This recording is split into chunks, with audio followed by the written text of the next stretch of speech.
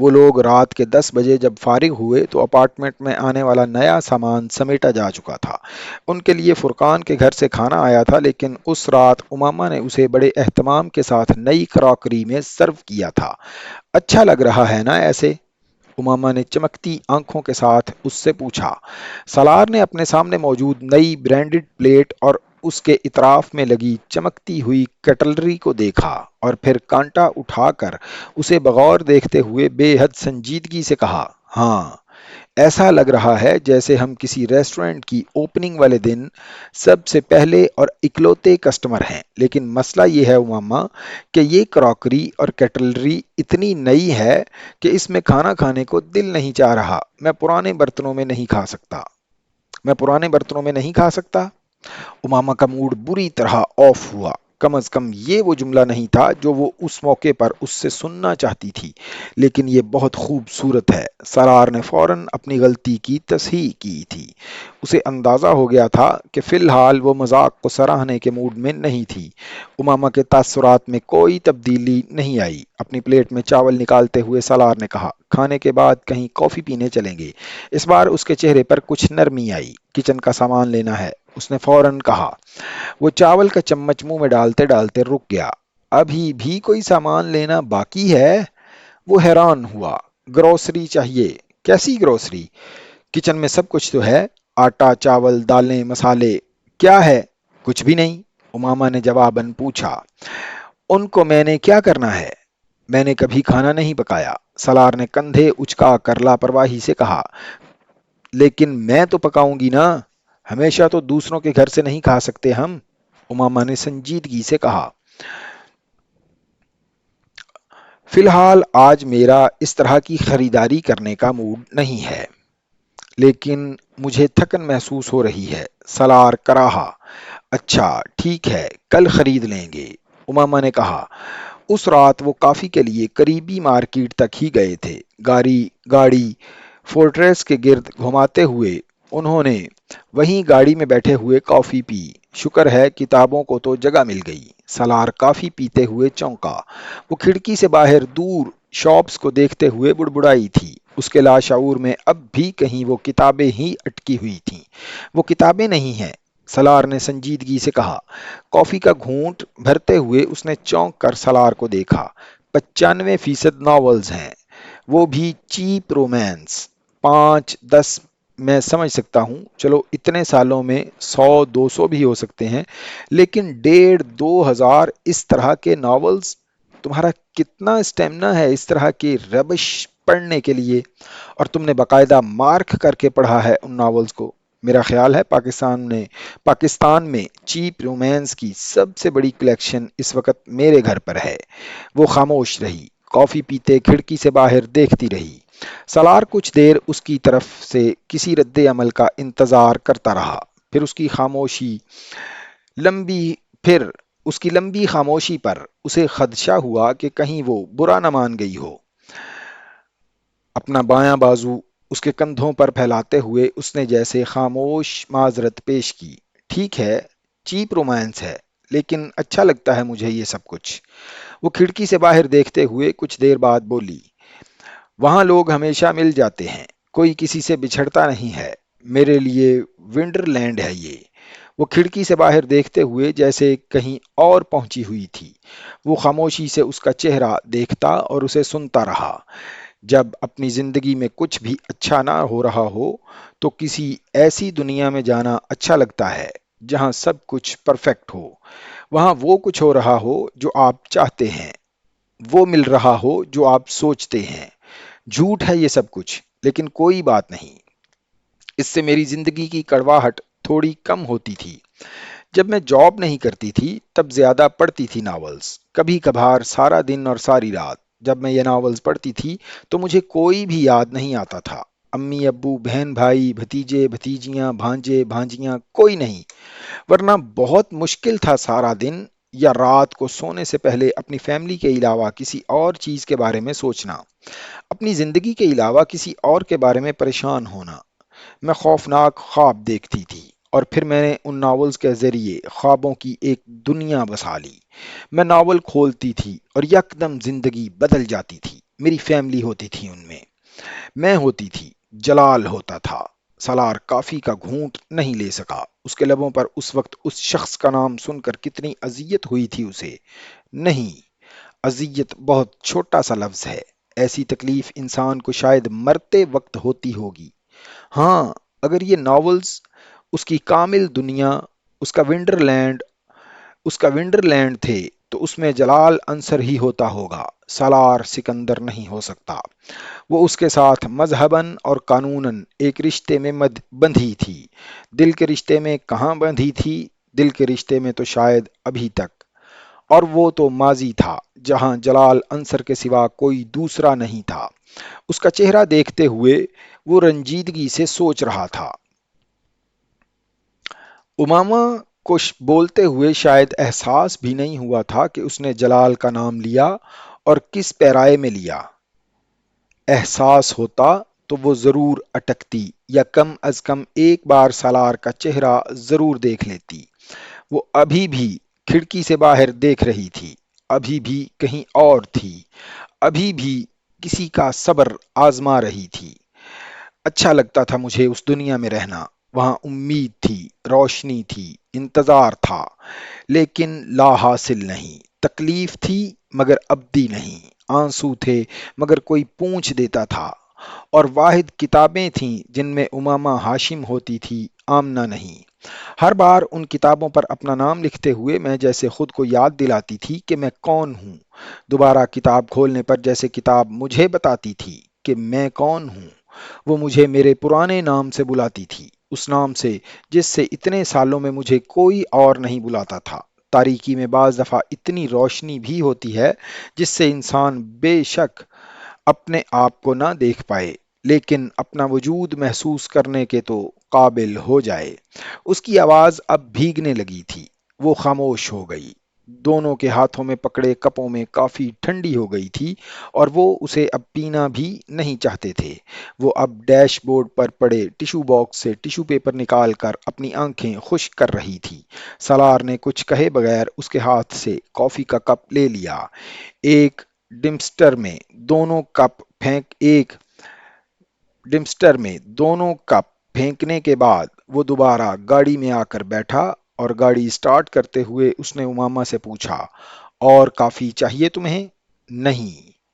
واپسی کا راستہ غیر معمولی خاموشی میں طے ہوا تھا۔